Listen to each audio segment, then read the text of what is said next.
Sam, welcome inside the coach's room. Thank you. Thank you for having me. It's great to have you. Your name says that you are the lead physical performance coach. Yeah. We were kind of discussing already, shouldn't it be lead physical development coach? But we'll go in that later. That's a good question.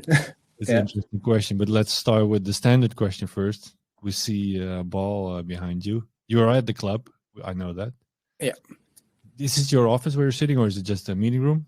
No, I'm actually in the chairman office, chairman lounge, they call it.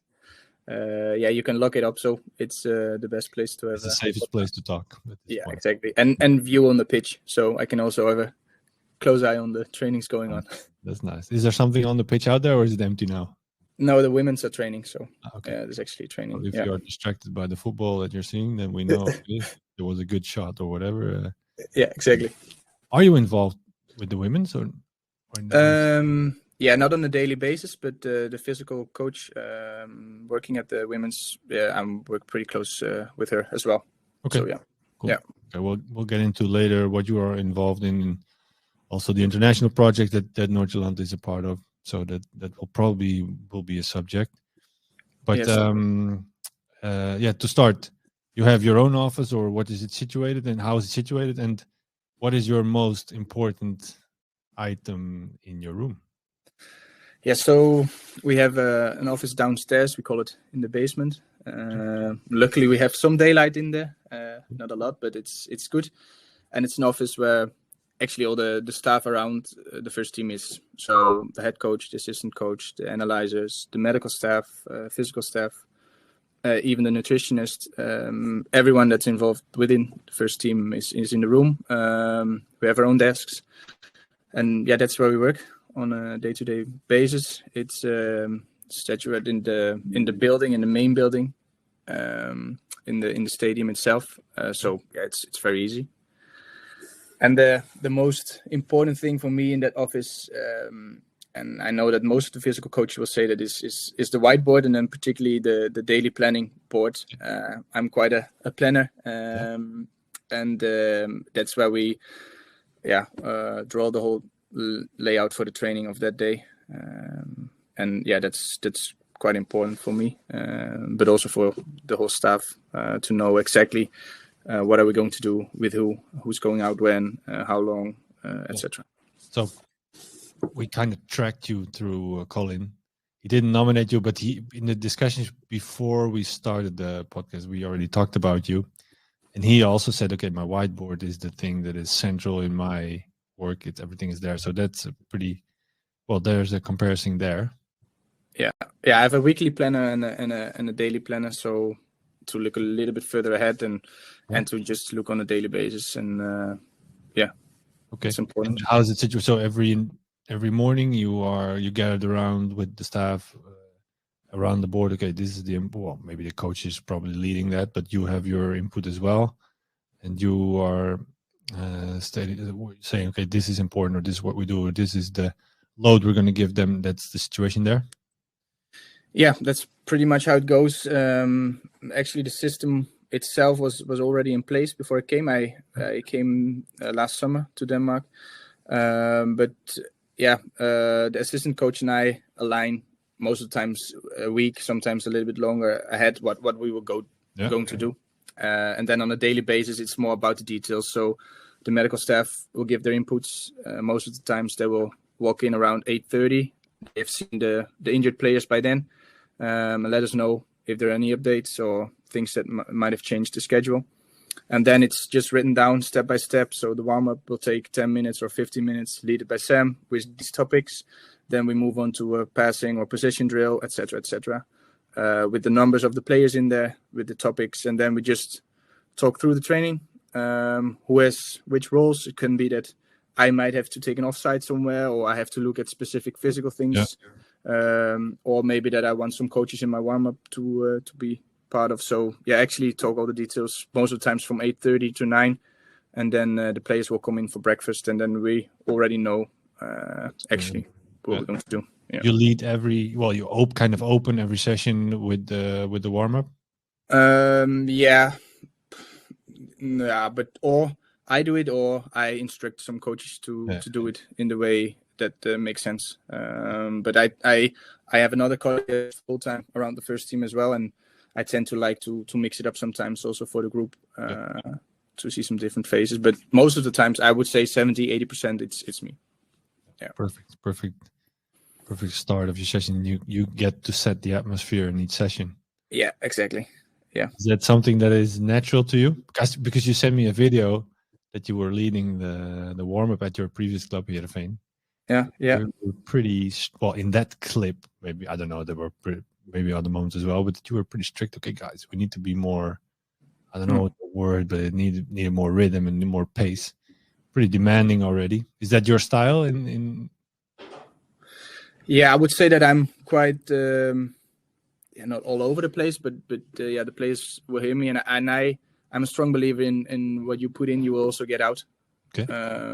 So if you're standing on the sides with your arm crossed and just looking at, sometimes it's good to look at the game and see how it develops, but I'm also a big believer if you want intensity in a certain drill or exercise, you also have to put in intensity. So most of the times the goal of the warm-up is not only to get them in the right state of mind physically, but also mentally to get them ready for the training ahead. On what moment did you realize that? Because if a lot of coaches have these moments, okay, at one point you realize, okay, my body language is one, or the way I approach it is one, but at a certain point you realize, okay, I'm going to set the pace here. So or the pace or the atmosphere or the whole, I'm not saying you're going to influence 2 hours of training sessions, but you're at least going to set the baseline. What moment did you realize, okay, this is important? I think I was quite young, and it was not on the football pitch. I think I was 16, start working in a private gym in my hometown, and had a side job as a strength and conditioning coach. Just started as a strength and conditioning coach in tennis, and that's where I just made a lot of hours in front of groups, in front of kids, and there you just it was an easy way for me to play with. Okay, what happens if I do this, or what happens if I do this, or I know this drill is going to be very, very tough and demanding. How can I let them succeed, or something like this? So I think it's all started there, and like a lot of coaches say, it's an experience. Yeah, how you say, ervaringsvak. So it's a job that is leading, but your experiences make your qualities in this case. Yeah, so I think you need a lot of flying hours, and it started all there, and I'm still learning every day. But you can see the faces of the boys when they walk on the pitch. Like Wednesday, we had a double session, and it was 4:00, and it was around 0 degrees here. It was already getting dark, and then you have the second session, and then okay, I have to do something in this warm-up to get them going, and not just run 2 laps and then say, okay, good luck. So is that a natural thing for you? Are you you need to be a little bit extrovert for this? You need to maybe go over your own maybe emotions or whatever, but you have to be very enthusiastic. Is it something that's natural for you? Yeah, I would say yes. Yeah, I think if you ask my teachers at the high school, they will not say I was a quiet kid in the classroom. Yeah, great. Well, I've noticed that in my experience, I tended to be a little bit quiet, and in the one points I tended to be very strong. So enthusiasm was always a little bit of a struggle, because I could be fierce and I could be laid back, but in the middle, the fun part, that was always, because I said, somebody that enjoys quietly in the back. Yeah. But as a coach, you need those moments. Not a lot. Let's call it like that, especially if you are the one that's opening up the session. Yeah. But you need a good balance, I guess, in the team. Because if you have 4 times me, it's also not working. And it's also good that players find out themselves and coach each other. And it's not that I'm always that active in warm-ups, but most of the times I do. So I think you need to find a balance there. And that's really important. Okay, and then the group of players you work with, because that's very interesting on your situation. We already kind of tapped into that first. When you started, you work for FC Nordsjaelland, which is owned, I have to say it correctly, which is owned by Right to Dream. who have academy in Ghana and in Egypt, if I say it correctly. Yeah, it's a little bit different. It changed slightly last year because Right to Dream bought the club a few years back. And Right to Dream is founded by Tom Vernon, one of former scouts at Man United. So quite famous in the football industry. But he founded the academy in Ghana. And now Right to Dream, or FC Nordsjaelland, how you want to say it, is also partially owned by the Mansour family from Egypt. So the Mansour group, is also owning a big part of the shares now. Yeah, okay. Yeah, and that's Right to Dream is growing and growing quite fast, and they're building almost finishing up a new academy in Egypt, and already looking at future projects. So yeah, that's right. Okay, so that's, let's say, the structure that's behind this and the organization, but the effect is that you work with a lot of young, talented players from Africa. I think mainly, which affects your daily routine, affects your daily life, because you came, let's say, from a average pro club in the Netherlands. Of course, SC Heerenveen, which I grew up close by, so I know it a little bit. But it's also a typical club. But okay, there's not a different construction there, or it's just, they get their players from the region and further, but that's it. But this is a completely different situation with a lot more adaptations and one of the youngest professional squads, well, especially in Denmark, but throughout Europe, I think. Yeah, I have to look it up, but I know that I looked it up in Heerenveen because we tend to play with a young squad there as well. Yeah. And then I always saw FC Nordsjaelland on top somehow, and I was like, how young must these kids be? And then I started looking into it more and more, and I think we're one of the youngest teams in Europe. Yeah. So can you, before we go into your work and how it relates to your work, but a little bit, okay, what type of players do you work with on a daily basis so people have an impression? Yeah, so I think it's a good mix of, like you said, a lot of players coming through the Right to Dream Academy. So that means that they had their first years of football, but also first years of school and college in Ghana, and then made the step to Denmark.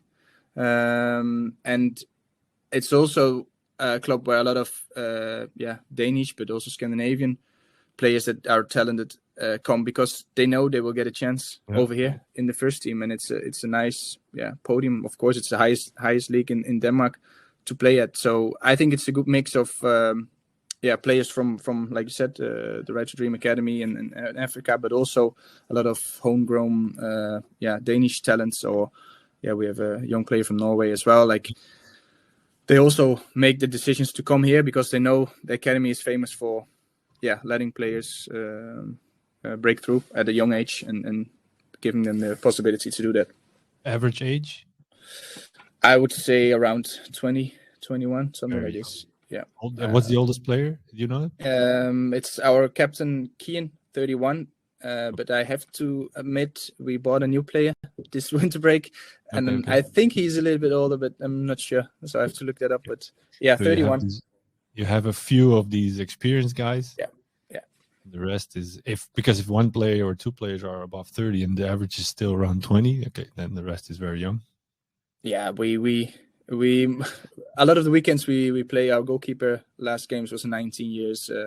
Some of our strikers, one of them is 17. So it brings down the number quite heavily. Yeah, and that's why we're saying, okay, so you are head of physical performance. I also like that they put the word physical in it, because a lot of clubs have a head of performance, and then sometimes you have to think, okay, what is it, both physical or analytical, but you make a clear distinction in that.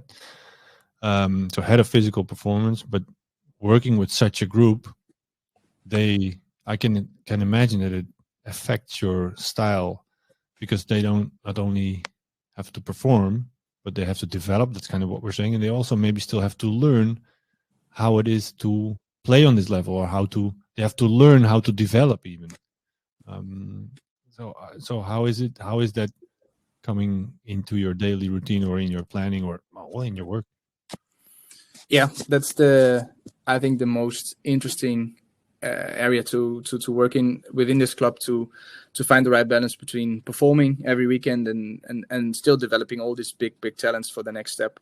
And I think it's not only me who's doing it, but the whole club and the whole philosophy and the whole project, actually, like we call it, has to stand behind it and always need to look at the long term, because if you're going to play some talents, young talents, like you said, and never played at the highest level, you will know that they are going to make mistakes, and it will cost you maybe also some points or some rankings. And if that's going to affect your decisions to not put them in the team, then it's also going to affect the decision of those talents by not coming here, because they will not be allowed to make those mistakes. So it's always finding the balance between letting them grow by letting them make mistakes, and finding the balance between also having a team that performs. And I think that's on a daily basis the most interesting part, because you also have to look at your trainings and all this. So it's very interesting. Okay, what is the biggest challenge for let's say you as a staff when you are working with these players? Okay, I can imagine consistency, because the talents can be how do you say it, genius at one point, and the week after it's gone. But what is, in your opinion, the biggest challenge? I think that's one. How do you say? Still try to get close to them, that they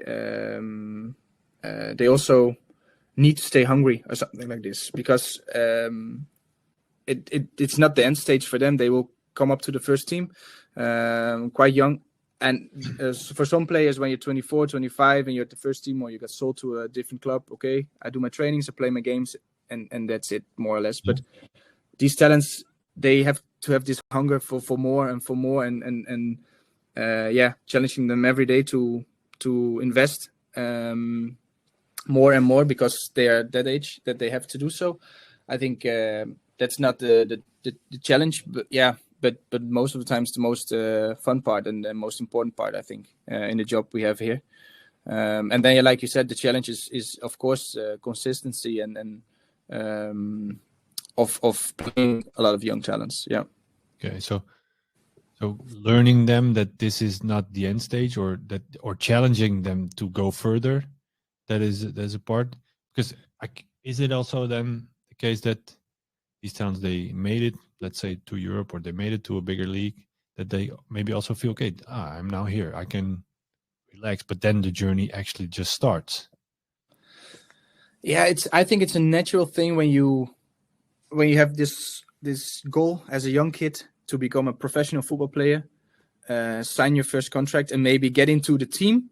That's some sort of I did it.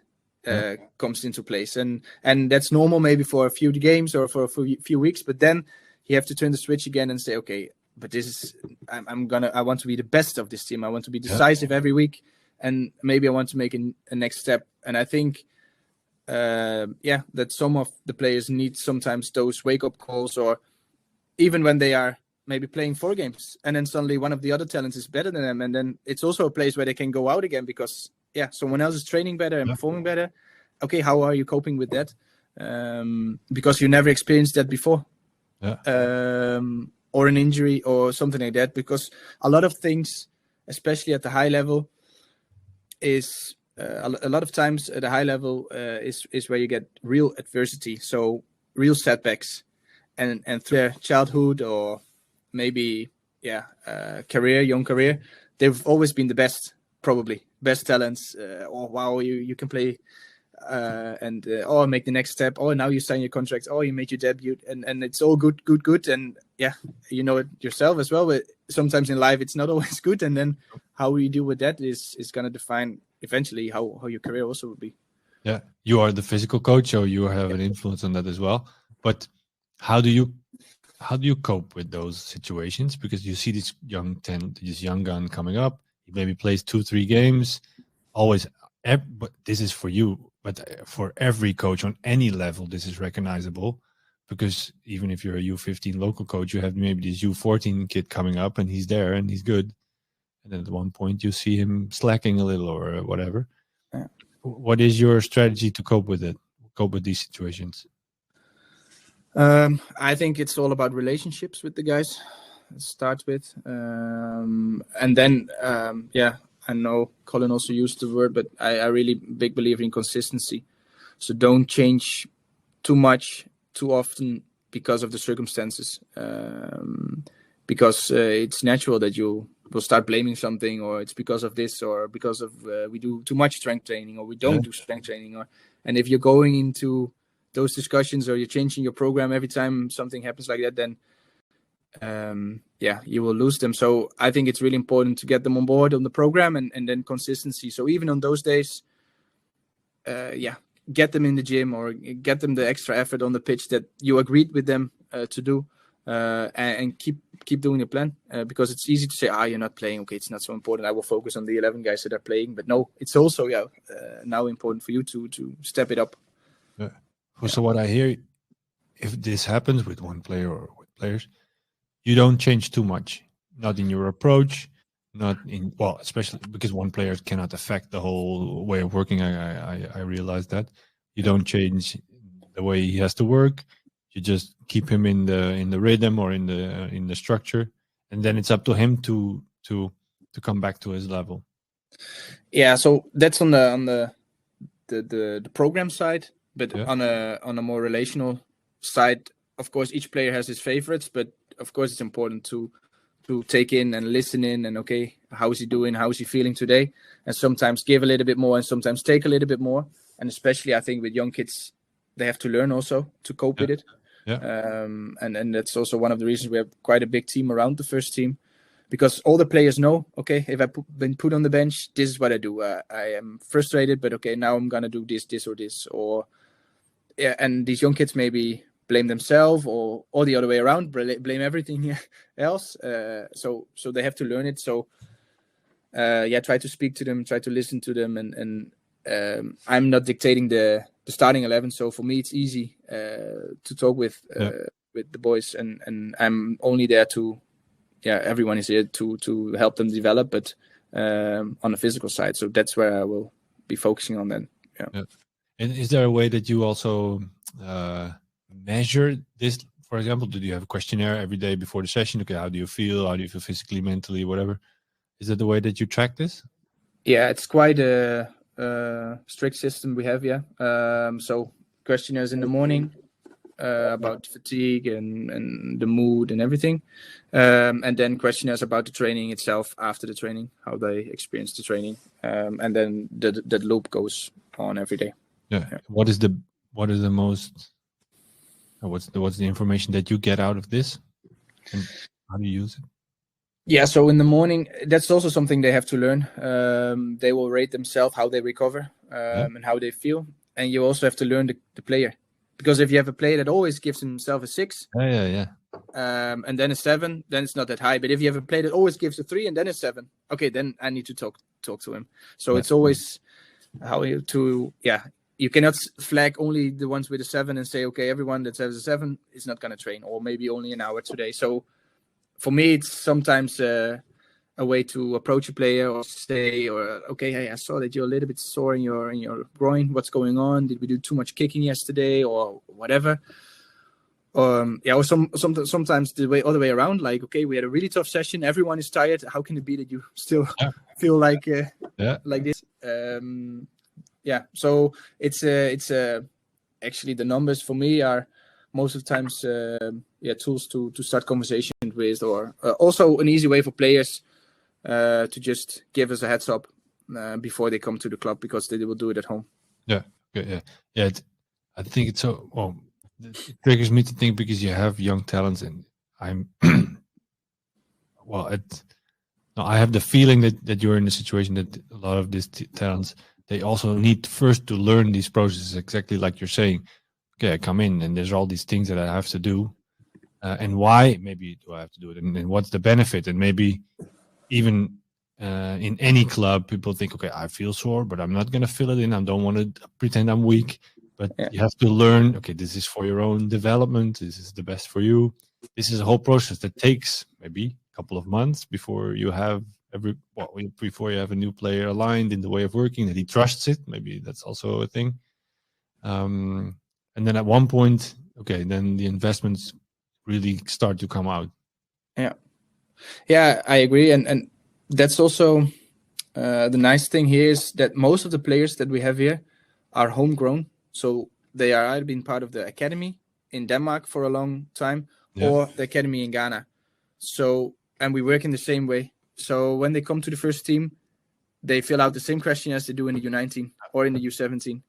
They have almost the same gym programs as in the U19s or in the U17s, etc. So the step is big, of course, going from an academy team to a first team, but it should not be that big on those things aside the pitch, because it's already big enough to play for an audience and play on that level and with the TV and everything. And if then also suddenly the questionnaires come and the strength training is totally different and the load and etc., I understand.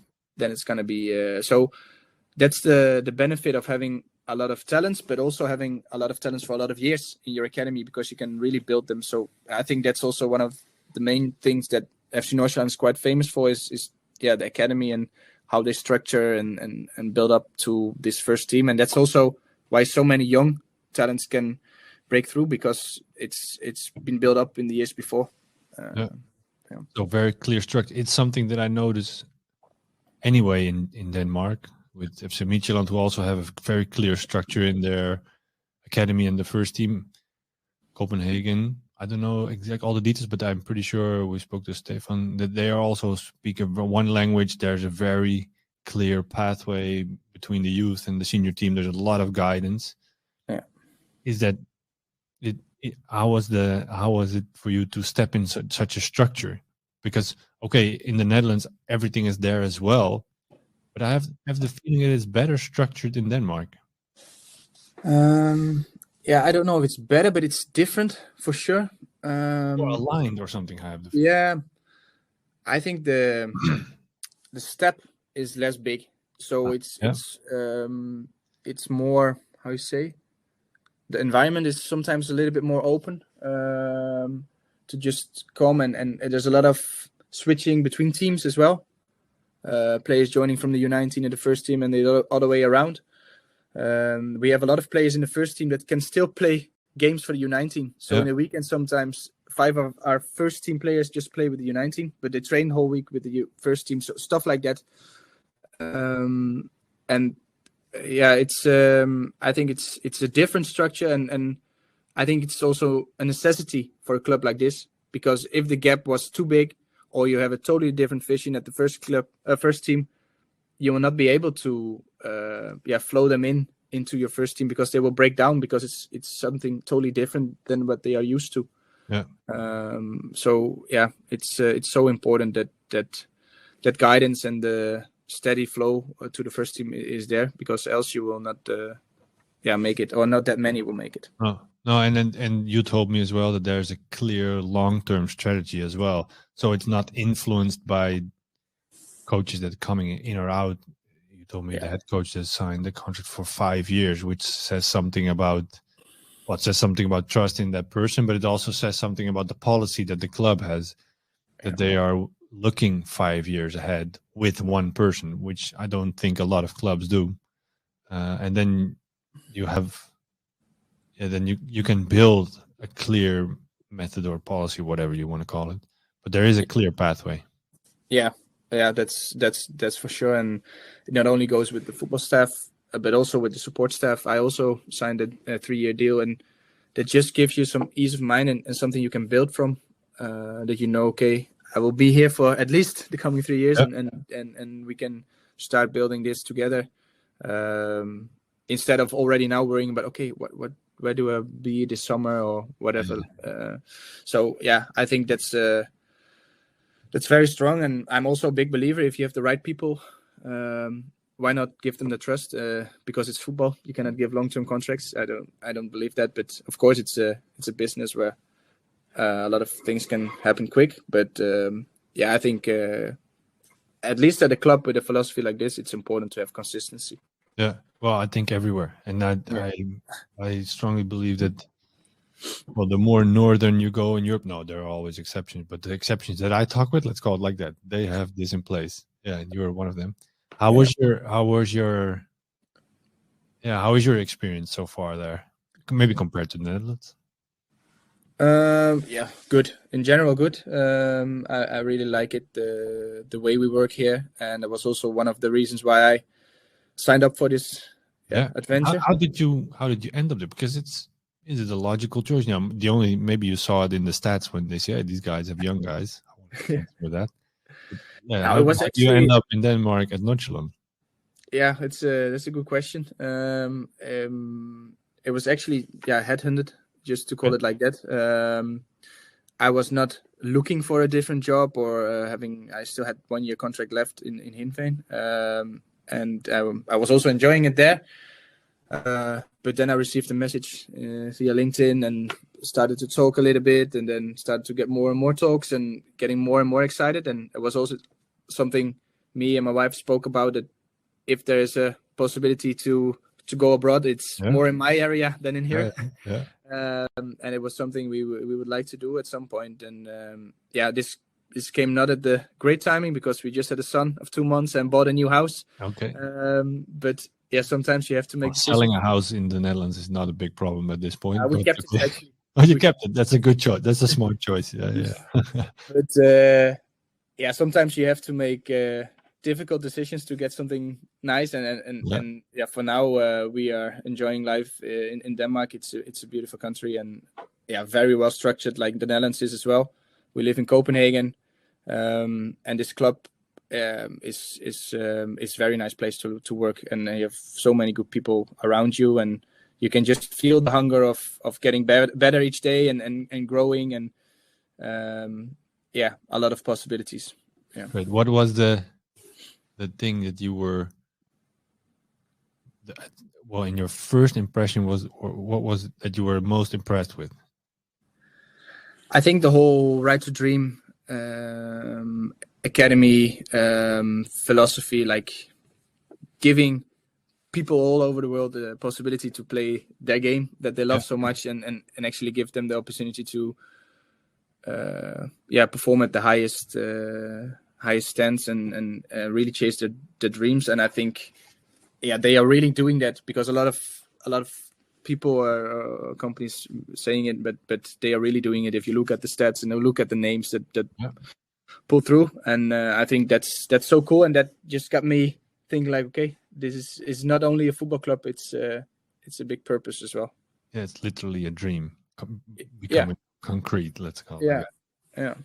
How does it affect your work, or is it something that everybody realizes? It is part of the identity of the club, but I'm thinking now, but how does the club get that idea constantly installed in everybody there? So don't be satisfied. This is your dream, but you have to go to the next step. How does the club push that? I think only due to the fact that there are so many opportunities around the first team. If you only look at how many players we used in the first half of the season, almost everyone that trained with us in the first half of the season played some minutes in the Superliga. So if you train good, you will not always play, but most of the times the coach will just give you the chance, because believe in talent and the possibilities is very, very big. I think that's one of the reasons that a lot of the players here, talents, are so hungry, because they know, if I put in the effort, I will get this opportunity, and to show myself and to show what I'm capable of. Okay. And how did it affect your development? I think I became even more a team player. Okay. So I'm of course responsible for the first team and working around the first team a lot. But I'm also trying to build the whole physical performance team within the club. So that means the physical coach around the U17s, U19s, the physical coach around the women's, the physical coach for the lower academy, being in contact with the guys in Ghana, and try to really push each other and get on the same line. And I think that's something that if I look back a year ago and now, that changed a lot. Yeah. So that needs, well, you need a different skill set for that as well, or you had to adapt in that as well. What was the most important thing that you had to add to your work, or that you had to learn? Sometimes actually remove something from your work to just say, you take it or you do it. Yeah, or delegate. Take care of this. And just give people also the responsibilities and tasks they deserve. And I'm a guy that has a lot of energy and can work 7 days in a row, 10 days a day. It's no problem. But sometimes it's also good to say, okay, I will be not there tomorrow. Can you take the warm up? Because I trust that you will do it in the way I should also do it. I would also do it. So I think that's one of the biggest things I had to learn and still learning. But it was also one of the main reasons that I thought, okay, this might be a good step to take now. Yeah. Because it's always been something that I like to let people grow and discover their full potential, not only with players but also with the people around me, and that's something I would really like to be good at some point. So I was waiting for the words. Yeah, it was hard for me to let go of the control, but that's not the case then. Yeah, sometimes it still is. I'm still in control in a lot of things, but sometimes it is. But it's getting better, and it's also depending on what people do you have around you. And I think we have a great staff and group here, and we're getting more and more aligned. So yeah, that helps a lot as well. In the beginning, you're maybe more like, okay, I don't exactly know how he or she is going to do this, and now you just know from each other. Yeah. This is also interesting for coaches. If we all, as a head coach, or if you're a head coach with a bigger organization, you have multiple assistants. What most of us always have one, or we have an intern that is helping us, or we have somebody that's helping us on the pitch, and then you come at that point. Okay, now he or she has to do it, but I think it's still my responsibility, which is bullshit, of course, because it's everybody's responsibility, and then you have to let go. I think that's one of the most interesting. And then, okay, you see something that you should have done different. And how do you respond then? How is that for you? Yeah, I believe in. I agree that happens, of course, but I really believe in just asking the right questions, because most of the people have reasons for the things they do, and sometimes you can also learn from it. You just ask straight up, okay, why you do it this way, or what were your thoughts about this? Or can you explain me? And then they come with instead of saying, oh, why didn't you do it like this? Because then you're already telling someone how you would do it. But maybe they will give you an answer that you think, oh, I didn't think about that, or it's actually a good idea. Yeah. Interesting. Well, it's an interesting process for every coach. Yeah, I agree. Performance or whatever. You at one point, if you want to grow, you want to do more, you have to let go of things and trust the people around you. Well, it's very simple. If you didn't educate them well, you cannot trust them. So you can always connect it to yourself. Yeah. That's part of your daily job as well. So they headhunted you as the expert. Well, make sure that you. I'm making an assumption here, but that you install that expertise in our staff as well. Otherwise, we have to hire 5 cents. Yeah, I agree. And I think it's also something in the Danish culture that people are quite responsible here, and you can also feel that in the whole organization.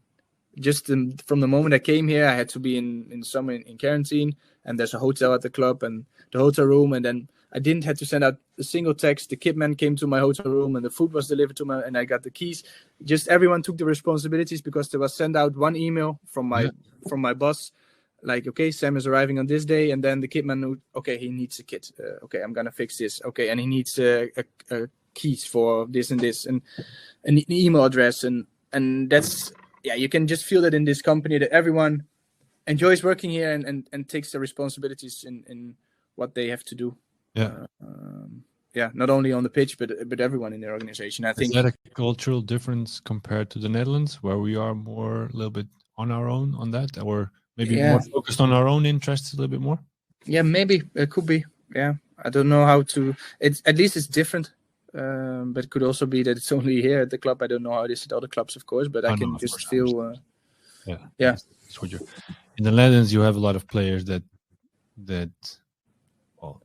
tend to know it. They know it. Dutch. Well, we Dutch, we are the best ones in the world. At least that's what we think. It's bullshit, but we think we are in every moment, in every part. And if somebody asks us to do something, the first thing we ask is why. Exactly. And the players are exactly the same. And the big advantage is that they are creative. They are surprising. They do things you may not think of. They take responsibility as well, maybe in different moments. A little bit more ego oriented. Yeah. The Danish players, Danish culture, is more task oriented. Yeah, a little bit more, and the African culture even more, I would say. They work so hard, and almost do everything you say on the pitch because you are the coach, and they strongly believe that you will make them a better football player. So it's not a lot of why you have an exercise. Sometimes, of course, you will have it, but no, that's for sure less. Is that an advantage on the pitch, or would you like to see a little bit more of the why sometimes? I think on the pitch it's nice to just go, but off the pitch, when you have meetings and stuff like that, it could be nice to have more players asking questions and telling each other, and that's also a learning process. Yeah, because if you're not used to tell someone that he's not doing his job right, then it's hard for you to tell someone. And in the Netherlands, we all tell each other. Yeah. Sometimes it's a little bit tiring as well, but okay, we always find something to critique. But I can imagine also if you're maybe it's not directly your influence, but as a coach with a group in front of you that is used to saying yes to everything. Yes, coach. Yes, we will do it. But in a tactical meeting or in whatever, you want to have these questions as well, because that will make the process stronger. That will make the playing style stronger. You need the players to think for themselves as well. Yeah. And if they just said, you maybe also don't know if they understand it or not, because they nod anyway. Oh, exactly. Yeah, and I think that's in general is for a coach, the most important thing is to find how each player works in their communication, in their feedback, how they want the feedback. Some players want to be shouted, some players don't want to be shouted, some players need to see the video clip, some players don't want to see the video clip. So I think it's that's a big task, especially now in modern football, that the football coach knows from each player, okay, I better not speak with this player. I just let my assistant speak with him because I know something like this. Find for each player the right way to really get to him, because it's not working for everyone. If you just show a clip and say, oh, you had to run a little bit more here, you had to do a little bit more this. It's not the recipe for everyone. Yeah, and that needs also understanding within the staff. So if you recognize something with the player, communicate with each other. Okay, if you want to accomplish something with this guy, make sure that you connect with him in that way. That's of course that you have a role in that as well. Yeah, exactly. Yeah, it's the same in the gym or on the pitch. Yeah, exactly. Yeah, interesting. Okay, so your step towards Denmark was already a big development step. Now you are there. Same with your players. Your players should learn how to perform on this level, and then it's up to you to push them to the next level. Yeah, and hopefully they will be gone in a couple of years, because that's the whole the lineup that you create for them, a pathway or a step up to a new club. How do you make sure that you as a coach or as a performance coach, that you are ready for the next level as well, or that you make your environment go to the next level? Yeah, that's a good question. I think it's all to do also to challenge yourself sometimes, step out of your comfort zone and talk to a lot of people. Be vulnerable, just send stuff sometimes to people and say, okay, what do you think about this? Or I made this program, I thought about this preseason. And in general, just be really open, especially within the club and with your colleagues, and just ask feedback constantly, because everyone will get better from that. So we have quite a good structure here also, with some meetings and best practice meetings where we just discuss stuff within our expertise and hear each other's opinions and trying to find the best middle ground and build our philosophy. So I think that's really important to keep the conversation going. Yeah. And keep asking and giving each other feedback. So sometimes it also means that I will just watch the women's game and see how the physical coach will do the warm-up, or the other way around. I invite maybe 2 interns to say, okay, come have a look at the first team training because we're having this or this, and then ask afterwards, like, hey, what do you think about how we did it, or would you done something differently, or something like that. And it's talking to other experts from the club or outside the club. Is that what I'm hearing as well? Yeah, also outside the club. I still been in touch with some people in the Netherlands, of course. Yeah, so I think that's important. And sometimes also other areas of expertise, or yeah. Okay, interesting. Yeah, because the danger can be, especially if I hear it, you are also a little bit of a maniac in your work. That there's always something to do that sometimes you have to stop. Okay, Yeah. what am I doing? How can I improve it? But if you're always running, you're never really going to see what you're doing. Yeah, I agree. That's interesting. Yeah. So you find moments. Is there a mentor that maybe that you go connect with, let's say once in a while? Okay, this is my pathway, or is there somebody coaching you? At the moment, I don't have a coach assigned. I had one in the Netherlands, but it was more like on overall. Yeah. But now not. But I more have, I would say, friends, but I could also call them mentors in life, where we just discuss a lot of stuff and also ask their opinions straight up, like, okay, what do you think of this step, or what do you think, or when I struggle with something, or I have a difficult conversation on work or whatever, just talk about that. I think what that is will the make last example that you not that you struggled with, but something that you found or that you learned that changed your way of working? We're going a little bit technical now, but yeah, I don't know if it changed my way of working. Something that was really new for me is not the on-site job, but more the leadership role. Okay. And of course, it's nice when you're only having these meetings and building people up, but sometimes you also have to let people go, or say, okay, this is not a good fit anymore, or we have to change something. And that happened last year, or last half year already. And yeah, that was something new for me, of course, as well, and not a nice thing being to do. In the position to decide that, to decide. Yeah. Is that what you mean? Yeah. Okay. Yeah. And but that's also something what's part of this job, and what eventually will hopefully make the process here at the club better. And that's something I have to think about as well. And it was a good learning experience, but not a nice one. So yeah. Yeah, that means literally that you have to make the decision, okay, and then step into the room with the person, have the talk, which you've, if I hear it, you've never done before, or not in that kind of setting. No, exactly. Interesting. No, it's part of being a coach. Yeah. It's not like that I'm telling you this now, but it is that everybody knows. Yeah. This is part of the job. Yeah. Yeah, exactly. And you just have to be honest with each other, and sometimes it is like that. Yeah. Is that also the most important trait there in the staff as well? Being honest and trusting each other, even though you can make a decision, you can still keep the trust alive. Yeah, I think it is. And like I said, in general, a lot of people take their own responsibilities here, and you can only take them if someone else gives you the space to take them. Yeah. And I think that's a really good thing over here, and mainly created at least around the first team by the head coach, by not being micromanaging. No, exactly. And then you will get people that will stand up and say, I will take care of this, and I will take care of this, and yeah, I think that's the environment you want also as a coach. Because else people always come to you and say, how do you want this, or how do you want this, and because you're still deciding everything.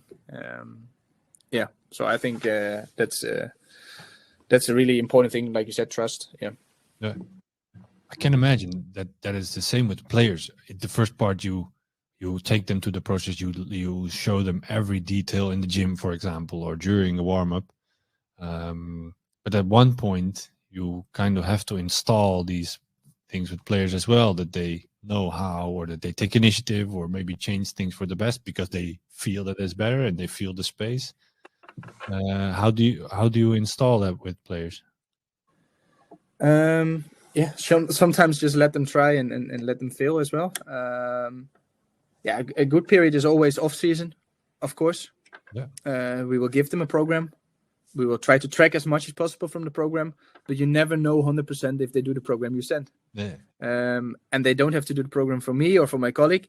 They need to have the program to do it for themselves to come back in the best shape as possible. And you have a lot of different examples in that in the squad. And that always gives me a very good idea of how players think and what kind of character they have at the moment. Yeah, some players come back almost overtrained. Yeah, and some players come back almost with overweight. So it's also a learning process. Yeah, that's interesting. That part of coaching, and especially now during COVID, is so interesting because there are a lot. Well, in the Netherlands, but I can imagine everywhere. Then you are in this training period, and then all of a sudden you cannot train anymore or whatever reason. And then, okay, now we're going to make a program for these players and they have to do it and you have to run every day or whatever. You have to run 5 miles. You have to send me the results on WhatsApp. Yeah, exactly. You've thought it completely through as a coach and then you send it there and then, then you have to see what happens. And most of the time it goes completely different than you think. Yeah. But that's also, how do you say, build on years of doing the same thing in and out, because then the players know that it's helping them in the long run. And then you don't have to tell them to prepare themselves for training in a certain way or stuff like that. Or eat directly after practice or after a game instead of just driving home when you're mad or something like that, because they experience that it helped them. It's almost creating these habits in the group. With habits lead to culture, probably. But then if you would do, if for example now in the last 2 years, if after I'm thinking out loud here, but if you had 7 different lockdowns, 7 times that you couldn't train, and at the 7th time you said, okay, but now I'm sick of it. Now you're gonna get a running program, and the players think, whatever. We already did 6 times without. You really think I'm gonna do the 7th one? But if you would have started the first one, maybe 5 out of 20 would have done it. The second one, 7. The third one, and then it builds, and then you have these habits. That's what you mean, right? Being consistent, offering it to them, and at one point it becomes a habit. Exactly. And all the players knew first day back in here there will be some tests, because we do that in the preseason in the summer, and the years before it was also like that. So they know if I don't do my program, I will be screwed over in the test because they will see it. So some way you can also, of course, manipulate it a little bit, but it's still the player's decision and it's their career, and you are there to facilitate and to guide them in the directions. But the best is, of course, that they start understanding why they do the stuff they do, because they're the best. How do you? No, are you an example in this part? Always consistent? Or is it something that's natural for you? I think it's something I've learned over the years. I don't know if it's something. I'm quite. I would say not consistent, maybe loyal, and I'm always there, and always do the things that have been asked for me. But in training, sometimes back in the days when I was a little bit younger, I could sometimes just go a different route or let me be influenced by the how do you say, the vibe in the group, and sometimes that's also a good thing when you can bend a little bit and then you get a little bit more from them. But I think, but it's something I've learned still every day, how to play with them. Sometimes, like I said, you give them a little bit more and then you get a little bit more, and sometimes it's the other way around. And sometimes it's just this and that's it. But I'm a big believer of lead by example. So I also like to run with the boys when we have some formal running or stuff like that. That's in your WhatsApp picture and whatever. I don't want to run with you, man. But I think that's stuff that helps a lot to build the trust and also the understanding of the boys. Like, and also a little bit of authority. You are the physical coach, so we are still in a football environment. So sometimes during the season, you have to show that you are the example. Yeah, exactly. Yeah, Interesting.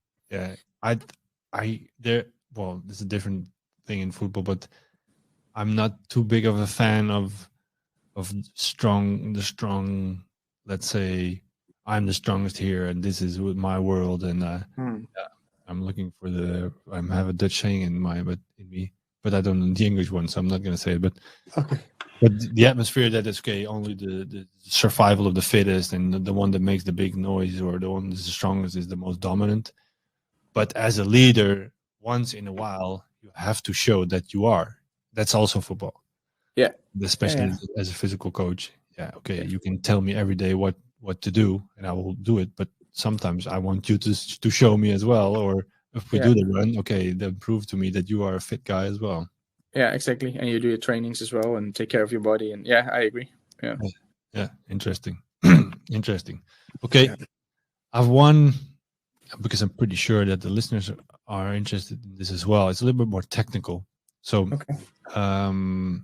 if you, so we've talked about that. You set the tone in the session, in your behavior, in your body language. But what is, if you look more technically, what is the most important in the warm up or getting players ready to train? That's a difficult question to answer in one. I think it's very important to align with the coaching staff. What will be, of course, you will know that as a physical coach, but what will be the emphasis of that training? Yeah. What will be the goal? And what will be the drills leading up to my warm-up? Because it doesn't make sense if I end my warm-up with long sprints and we're going to play 1-against-1s directly after. You know what I mean? So then it makes more sense to get some duels in the warm-up, maybe with some accelerations, decelerations. So I'm a strong believer that it just fits within the picture of the training that is designed. And it doesn't always have to lead up exactly like I said now, acceleration, deceleration, and 1-3-1s. But at least the systems you are training in your warm-up or preparing, it should be used in training as well. So I think that's an important factor of the warm-up. And then I'm also a strong believer. If I'm playing games with my family, I always want to win. And games everywhere, or when I participate in a run or in an Ironman or whatever, I want to be the best on that moment. And that is also with the football players, because they're all professional football players and they like to win. So I tend to like to do a lot of gamification in my warm-ups as well, to have a lot of competition and just battles between each other. And it can be found in all different areas. The easiest one is just making estafettes and do runs, but it could also be in maybe some more dual kind of things. Could also be in more thinking or reacting to each other. Sometimes include the ball and ask some cooperation from the assistant coaches. So try to mix it up a lot. There's a variety and alignment. Those are the two keywords. Yeah, I agree. Yeah. Okay, and I'm thinking now about my situation where, other situation where there's not a staff included. Mm-hmm. I think a lot of coaches make the mistake. Okay, we do the warm up, or we let the players do the warm up, and then I do the next drill. So within your own drill's order, you have to align it as well. I agree. Yeah. Because I think, I think it's true actually that a lot of coaches, the warm up is the warm up. It's roughly the same every time, but the next session is different every time. And if you don't think about that, whether it's youth or seniors, then there's no alignment, even if you're doing both exercises yourself. Yeah, I totally agree. And the body adapts quite quickly.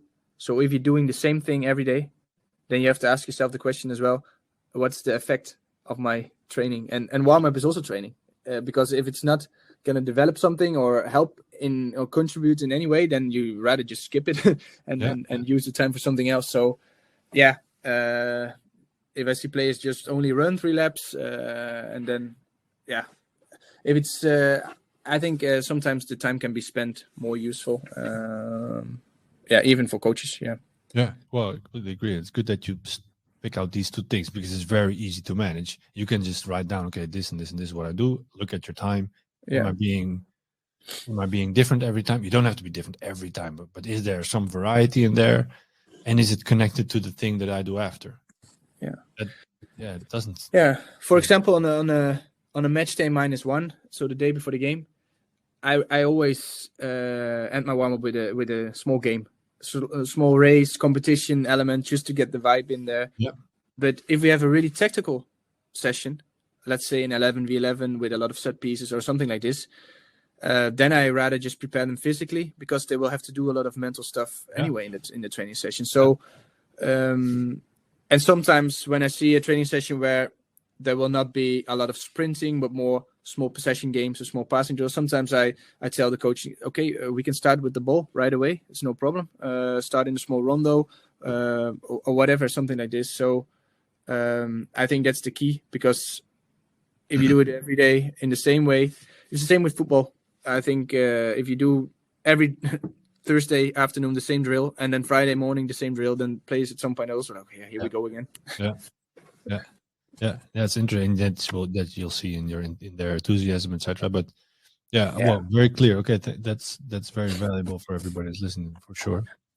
Okay, we talked about your development and the way, well, somewhere along the line in your busy days that you maybe find some minutes here and there, and then you have a young kid, which is not very helpful in reading. I've been complaining about this already for a long time in this podcast. No, it doesn't help reading. I have to be fair. No. But are you a reader? Yeah, like you said, at the moment, not as much as I want to. 10.5 months. So everybody knows, okay, which means diapers, means breaking your night off, whatever. But okay. Yeah. No, so, and I have to admit, I'm not the guy that takes a book and just read a fiction or something like this. Okay. I'm always reading books to get something out of it. And now with all the podcasts and sometimes small clips about stuff coming up, I use that a lot to gather my information or inspiration. But I still like to read books. But for me, it's most times purely sucking up information or getting insights. Is there one on your nightstand that's been there for a while already, maybe? Well, that's the case. There's 5 books next to me. I all want to read them there, or they're already there for 5 months. Yeah, I have also a few lying down, but so one of the books I want to highlight is, but it's not on my nightstand. It's on my desk downstairs because it's more work related. It's Game Changers from Fergus Connolly. Okay. And he's writing about the art of sports science, but then in a way actually where he's a sports scientist himself and worked in a lot of professional settings in the States as well and everywhere. But that sometimes we can lose ourselves a little bit in the numbers and in everything. So one of the things he wrote, and I also like it, if you can measure something, it doesn't mean that you need to measure it. And it's a really thick book, so there are a lot of more stuff in there, but it's something. It's a book that I take quite often and just look through and pick out some stuff. I think one of our previous guests had this as well. I don't know who. I forgot it. Could be. But